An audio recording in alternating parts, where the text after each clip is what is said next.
Hey everybody, how's it going? This is Max with BuzzTox here, and I am back with the House of the Dragon Season 1, Episode 2, Initial Reaction and Review, where I give my thoughts and feelings on the latest House of the Dragon episode to drop. I quickly want to say that there are going to be no spoilers, so I will not be spoiling any future plot points to come. I'm just going to be giving my thoughts and feelings on this particular episode. But before we get into it, first I want to talk about that opening credit scene. It was absolutely amazing to see, a lot different than I expected. I assumed we would return to the Westeros map. I appreciate that they changed it up. Essentially, it is Valyria. And we get to see the completed Valyria map as blood is spilt throughout the city, foreshadowing the doom and also the fall of the Targaryen house. It was interesting to see this completed because in King Viserys' chambers, the stone model of Valyria that he is working on is not complete. And I think all in all, the opening credits makes sense for this show. This is called the House of the Dragon, focusing on House Targaryen, where they came from, their history. It's not a Game of Thrones. The map is not relevant necessarily, because it's not about the 7 houses fighting over the throne. It's about the House of the Dragon. So I thought that was a great opening credit scene. But now the episode in general, I have to say I am a big fan. Another episode that, in my opinion, knocked it out of the park, and they built the foundation for the next coming episodes in a really interesting way. First, I want to say I love the character dynamics. Every single scene I thoroughly enjoyed, and I love seeing the politics ingrained in every single scene. It really brings me back to a Game of Thrones vibe, where every scene is 2 characters talking, trying to get the upper hand, and you as an audience member need to unpack and understand who is siding with who. What does this individual want? Where is this going to go? And I think they did a great job with that here. One other thing I will say about this show is it goes without saying, the cinematography is awesome, the sets are awesome, the music's awesome, everything is awesome. But I do want to highlight the actors and their characters. There is yet a character that I don't like. And I think that's amazing, because we know that this is the Dance of Dragons, and we know, in layman's terms, this is a civil war. And there are going to be 2 sides to that civil war. But this episode, I see no good or bad person. There is no evil group. I like Otto Hightower, and I like Corlys Velaryon. I like King Viserys, but I also like Daemon. So I think they did great character work in this episode. But getting into the plot, I think it was awesome. The main plot essentially was The Bachelor, but with underage girls. The king had to come to a very difficult decision that it is his responsibility to find a wife, because his Targaryen line is vulnerable, and he also looks weak. And it's making sure that he can secure a great future for his house, even though it may put his daughter Rhaenyra against him. And while the king is working on that, there are 2 subplots that further work against the king being weak. For one, it is Daemon Targaryen seeking refuge at Dragonstone, and so far the king hasn't done anything about it. Then the other threat is the crab feeder and the pirates. It's a pirate infestation that is essentially soon going to start blocking ports of trade, really affecting Corlys Velaryon and Driftmark. And the king in both of these situations is very passive, which the king does sell well, and he does seem like a good king. But once again, it makes him seem weak, and both of these problems are essentially being solved behind his back, really showing how much power he really has, because he's too distracted trying to find a wife. So in the king's plot, finding a wife, we basically see a balance between him spending time with Alison Hightower, where we see that it's been 6 months essentially since his wife passed, and clearly he's been seeing Alison Hightower more and more often. They've gotten close to the point where they have dinners and she keeps him company.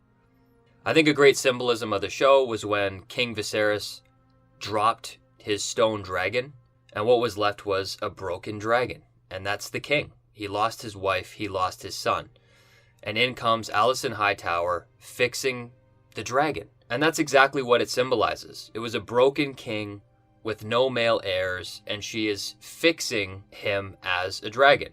And it's that idea that King Viserys was battling with, is that his best years are not behind him, they're just beginning.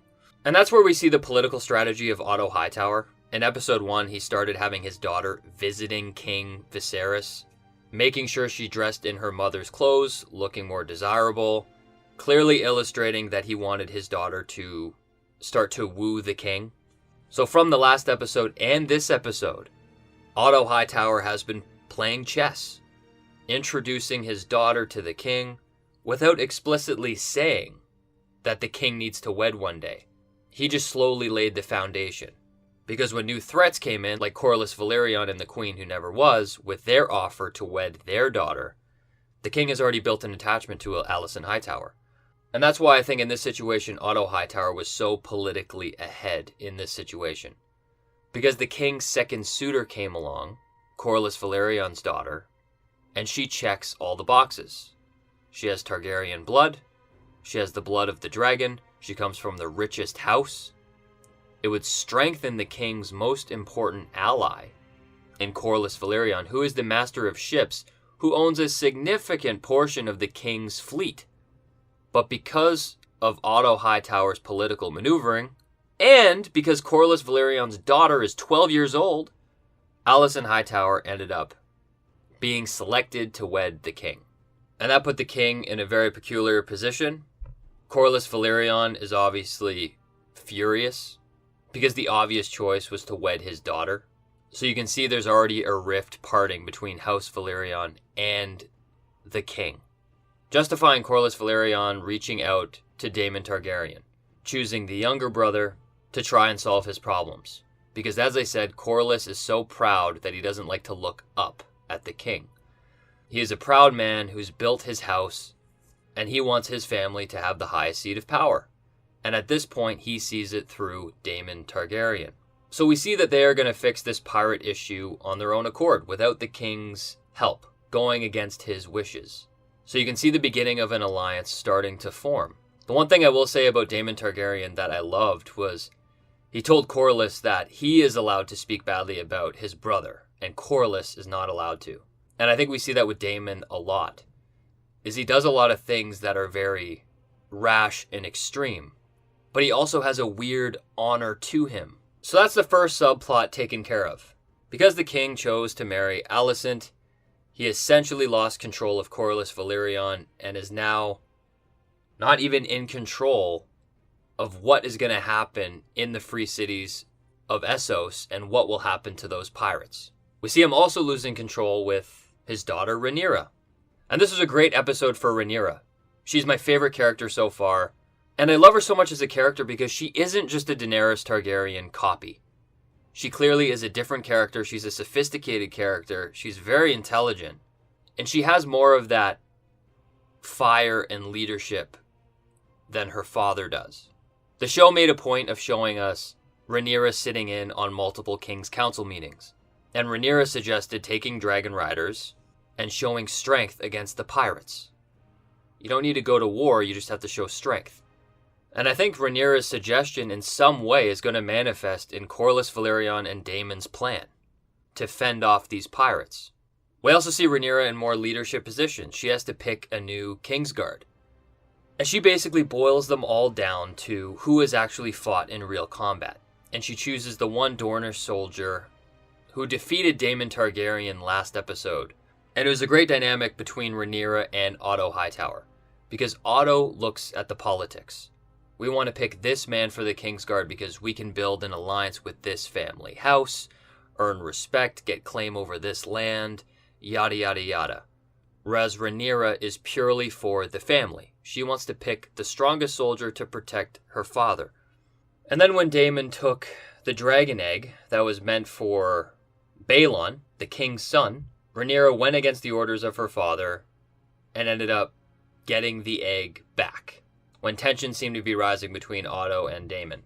I will say here that I love Rhaenyra and Daemon's dynamic. They seem to have a mutual respect for each other. I think the scene was incredible. But it got to a point where when Daemon just gave up the egg, either he's just protecting Rhaenyra, but there's another side to Daemon, and I think he's politically just maneuvering the king. We found out that this woman that Daemon is with, he is not thinking about marrying her, and he did not get her pregnant. This was all an act he just put on. He stole the egg based on the story of having a child and wanting to follow Targaryen tradition. But it wasn't true. And he ended up giving the egg back to Rhaenyra like it was nothing. My best example of what I think Daemon is doing is a little political, but if you look at China and Taiwan, China flies planes over Taiwan airspace constantly. And they do it so frequently, it's no longer a big deal, or Taiwan doesn't flag it and they don't act in a serious manner.